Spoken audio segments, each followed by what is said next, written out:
Hello, my name's Myron Edwards. I'm the author of the Mistress of the Rock series. By now, if you've seen episode 1 and episode 2 from the books, I hope you will like the third episode. This book at the moment is yet unpublished. We hope to be able to publish it with Rockhill in early part of next year. So, without further ado, I will now give you a sample of what's in store in Alpha and Omega, The Return.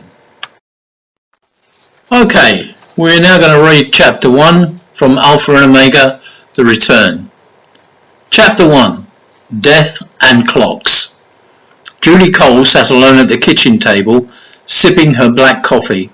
She took it extra strong these days. Richard, her husband, was dead, killed during a hit-and-run collision in Cyprus whilst helping his friend Peter. It happened in Paphos, close to Peter's home, and yet no responsible party had been found. Almost a year had passed, but coming to terms with grief was something she could not do. Yes, she had her kids, and both Matthew and Molly were like emotional bricks, offering vital foundations for her mourning, both strong, sturdy, and resilient. But they too grieved for their father, while trying to keep their tears tightly under control, so as not to start their mothers. But inevitably, tears flowed, triggered by the smallest incidents.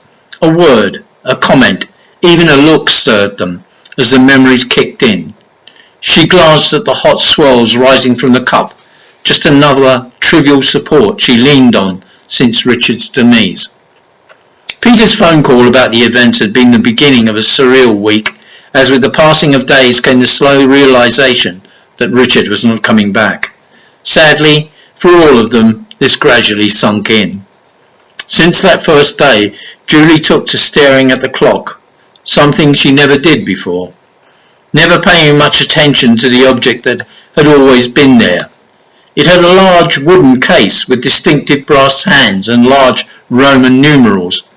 It was there on the mantelpiece in the living room, just a simple item that somehow became significant, as it turned into part of her daily routine and gave her something to occupy her thoughts. She sat watching the hands move back and forth on the face, each simulating her present life. The minute hand ambled, the hour hand even slower, at a crawl until needed, and finally the second hand rushed through its perpetual circle as it delivered life movements, each depicted in the most simplistic form. Tick, tick, tick. Its constant rhythm. For Julie, time was all she had left. Under this canopy of an uncertain future, the Coles lived again. Sometimes, when no one was around, Julie slinked away to her bedroom, opened the wardrobe door, and searched out Richard's chunkiest jumper.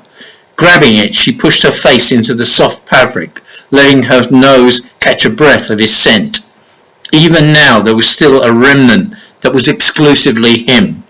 She breathed it in deep like a junkie on crack, anxious to drag every last sample in, after which she collapsed upon the bed, hugging the jumper to her chest, holding it tight and wrapping it around her, as if it was still inside that precious piece of clothing. In this position, she fell asleep, just as tears filled her eyes and dried against the pillow. Other times she talked to herself, as if she was speaking to Richard. I ironed your shirts today. Matt has taken to wearing them since you're not here, and says he likes the feel of them, that they bring you closer to him. I don't know if that's true, but he seems to find them comforting. I'm worried about Molly, though.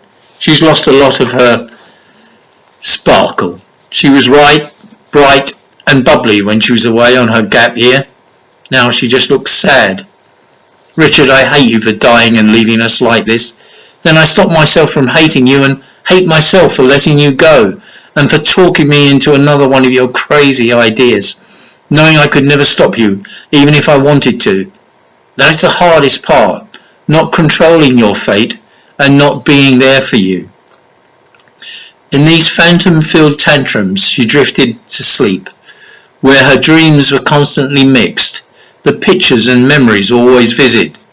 But when she awoke, she could barely remember them, all mere shadows. But one she recalled well, the dream she had ever since she was a child, the nightmare that haunted her continuously. She tried to dream around it, but somehow it latched onto her. It began with a noise, a scratching sound that raked across her head.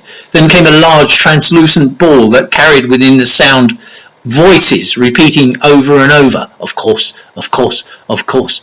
As the ball grew bigger, the words became louder, and out of nowhere, a pin appeared and moved slowly to burst the billowing sphere. It grew closer, the words became louder, the pin entered the ball, and she expected it to burst, but it never did. The pin just kept travelling through, and she woke up. She couldn't fathom the nightmare's meaning or know what she could do about it. It had followed her through her childhood, and now as a woman and a mother, it still plagued her.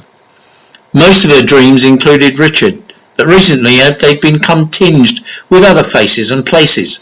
Some she recognised, some she didn't, with the haunting image of Petra Romeo often playing a background to the scenes unfolding in her subconscious. She saw Peter and Richard both standing on the shore looking out to sea.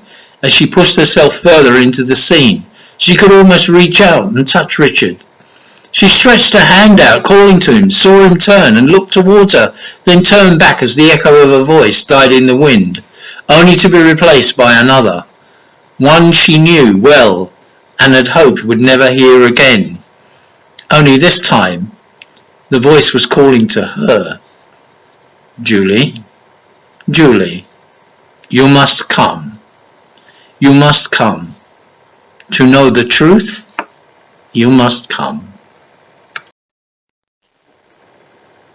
As I say, the Mistress of the Rock trilogy hopefully will be finished later in the year or maybe early next year. I think it's probably going to be next year. In the meantime, I'd like to offer you the opportunity to purchase a copy of the book. You can get it through my website, which is myronedwards.com. myronedwardsbooks.com, www, of course, and rockhillpublishing.com. So I hope you enjoyed the excerpts. It has been my life's work, I can assure you that. And I've enjoyed bringing you the characters, or I hope to bring you the characters that I've created and have meant a lot to me. So look forward to hearing from you, either on an email or through knowing that you booked a book. Okay, all the best. Stay safe. Bye-bye.